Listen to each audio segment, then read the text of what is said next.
끝으로 나의 형제들아 주 안에서 기뻐하라. 너희에게 같은 말을 쓰는 것이 내게는 수고로움이 없고 너희에게는 안전하니라. 개들을 삼가고 행악하는 자들을 삼가고 몸을 상해하는 일을 삼가라. 하나님의 성령으로 봉사하며 그리스도 예수로 자랑하고 육체를 신뢰하지 아니하는 우리가 곧 할례파라. 그러나 나도 육체를 신뢰할 만하며 만일 누구든지 다른 이가 육체를 신뢰할 것이 있는 줄로 생각하면 나는 더욱 그러하리니 나는 8일 만에 할례를 받고 이스라엘 족속이여 베냐민 지파여 히브리인 중에 히브리인이여 율법으로는 바리새인이여 열심으로는 교회를 박해하고 율법의 의로는 흠이 없는 자라. 그러나 무엇이든지 내게 유익하던 것을 내가 그리스도를 위하여 다 해로 여길 뿐더러 또한 모든 것을 해로 여김은 내 주 그리스도 예수를 아는 지식이 가장 고상하기 때문이라.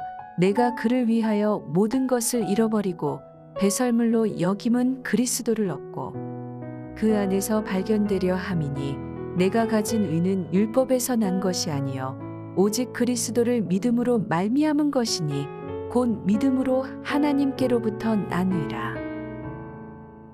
1월 16일 월요일 새벽 말씀 큐티를 시작하겠습니다. 빌립보서를 통해서 반복되는 말씀이 하나 있습니다. 그것은 주 안에서 기뻐하라 라는 말씀이죠. 사도 바울 스스로도 오늘 본문에서 이 말을 반복하고 있다는 것을 의식하고 있습니다. 그럼에도 불구하고 같은 말을 쓰는 것이 내게 수고로움이 없고 너희에게도 안전하다고 전할 만큼 강조해야 하는 중요한 부분이라고 말하고 있습니다. 우리가 흔히 경건한 사람, 거룩한 사람의 이미지를 떠올린다면 누군가는 항상 자신의 죄인됨을 고백하고 참회하며 회개하는 사람을 떠올릴 수도 있을 것입니다. 성경에 나온 대로 모든 사람이 죄를 범하였고 의인은 없나니 하나도 없다라고 하는 말씀처럼, 그래서 하나님을 찾는 자도 없고 선을 행하는 자가 하나도 없다는 로마서의 말씀과 같이 우리의 본질이, 우리의 모습이 바로 그러한 것이기 때문입니다. 그런 우리에게 찾아오신 예수님의 은혜는 우리의 모든 죄악을 대속하시고 하나님의 자녀가 되게 하셨습니다. 그런데 많은 성도들은 여전히 죄책과 죄의 욕망 앞에서 불안해하며 두려워하고 있습니다. 이런 불안과 두려움은 초대교회의 성도들도 예외가 아니었죠. 그러한 마음 가운데 파고든 사람들이 있었습니다. 바로 율법주의자들이었고 그들의 가르침입니다. 특히 그들은 무엇보다 유대인들이 받는 할례를 받아야만 확실한 구원을 받을 수 있다고 주장했습니다. 할례야말로 구원의 징표라고 주장했던 것이죠.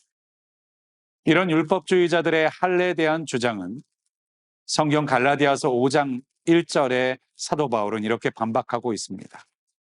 그리스도께서 우리를 자유롭게 하려고 자유를 주셨으니 그러므로 굳건하게 서서 다시는 종의 멍에를 매지 말라라고. 율법 안에서 의롭다 하심을 얻으려고 노력하는 자들을 향해서는 그리스도에게서 끊어진 자, 은혜에서 떨어진 자라고 책망하기까지 했습니다.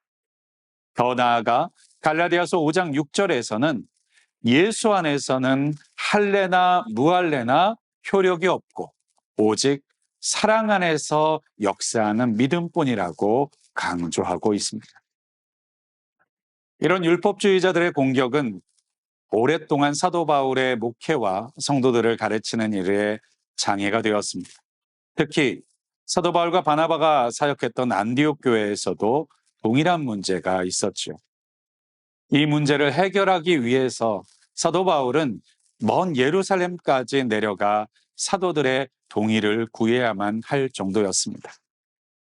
이처럼 우리 마음 가운데 있는 구원에 대한 불안함과 염려, 또한 구원을 받은 그리스도인이 되었음에도 불구하고 하나님의 사람으로서 온전치 못한 반복되는 죄악 가운데 있는 우리의 모습을 바라보면서 우리는 무언가를 의지하여 우리 구원의 확인을 받고 싶어 할 때가 많이 있습니다. 이러한 율법주의가 우리에게 얼마나 문제가 되는지 사도 바울은 오늘 본문 가운데서도 이렇게 말하고 있습니다. 개들을 삼가고 행악하는 자들을 삼가고 몸을 상해하는 일을 삼가라라고요. 성경에서 이렇게 강하게 비난하는 표현이 있을까요? 바로 개라고 하는 표현이죠. 이 표현은 우리가 잘 알다시피 욕에 가까운 표현입니다.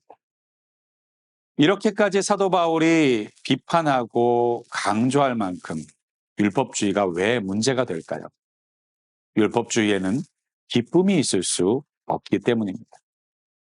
무엇보다 율법은 우리에게 기쁨을 주기 위한 목적으로 주신 것이 아니라 로마서 3장 20절에 있는 말씀과 같이 하나님 앞에서 의롭다 하심을 얻을 육체가 없다라는 사실을 그리고 죄를 깨닫게 하시기 위한 도구로서 우리에게 주신 것이기 때문입니다. 이제 죄를 깨달은 우리는 예수 그리스도의 십자가를 통해서 죄의 속량하심을 얻게 되었습니다. 그리고 예수를 믿는 우리를 하나님께서는 의인이라고 여겨주시고 하나님의 자녀로까지 삼아 주셨습니다. 그 이유가 무엇입니까? 우리로 하여금 아담과 하와가 죄 이전에 하나님 앞에 누렸던 그 에덴의 기쁨을 회복시켜 주시기 위함인 것입니다. 또한 하나님과의 관계 가운데서 허락된 기쁨을 누리게 하시기 위함인 것이죠. 그래서 느헤미야 8장에서는 율법의 말씀을 듣고 회개하며 우는 백성들을 향해서 느헤미야와 에스라가 이렇게 선포합니다. 여호와의 성일이니 슬퍼하지 말며 울지 말라. 여호와로 인하여 기뻐하는 것이 너희의 힘이니라 라고 말이죠. 내려놓음이라는 책으로 알려진 이용규 선교사님은 자신의 간증 가운데서 진정한 내려놓음이 무엇인가에 대한 많은 고민을 하셨다고 합니다. 우리는 흔히 그 내려놓음을 불교의 무소유 사상과 비슷하게 생각해서 끊임없이 욕망을 없애고 우리 마음 가운데는 생각을 비우는 것에 초점을 맞추는 것이라고 생각하게 될 때가 있다는 것이죠. 그러나 잘 들여다보면 불교 철학에서 말하는 완전한 비움이라는 것은 우리의 노력과 수고로 이룰 수 없는 것임에 틀림이 없습니다. 그렇다면 성경에서 말하고 있는 내려놓음이라고 하는 것은 어떤 의미, 어떤 뜻으로 주어진 것일까요?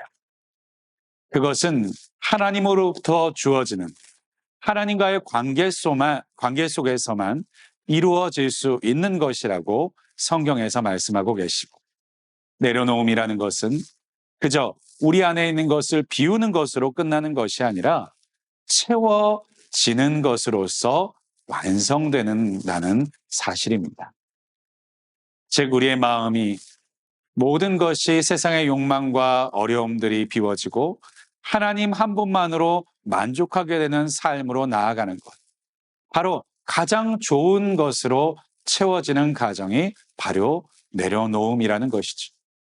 그것은 바로 맛있는 음식을 먹고 배가 채워져 있으면 라면이나 햄버거와 같은 음식들을 더 먹고 싶어지지 않게 되는 것과 같다고 설명하기도 합니다. 그렇습니다. 하나님께서 우리 가운데서 죄로 인하여서 우리의 죄악들을 덜어내고 그리고 깨끗하게 정리하게 하신 뒤에는 우리 가운데 하나님의 가장 좋은 것을 채워주시기를 원하고 그 채워진 것으로 인하여서 기뻐하기를 원하시는 줄을 믿습니다. 오늘 하루도 우리 가운데 있는 죄악과 우리의 과거에 쌓여져 간 허물들에 집중하는 하루가 아니라 그 위에 두신 하나님의 기쁨, 하나님의 은혜에 집중하는 하루가 되실 수 있기를 주님의 이름으로 간절히 축원드립니다.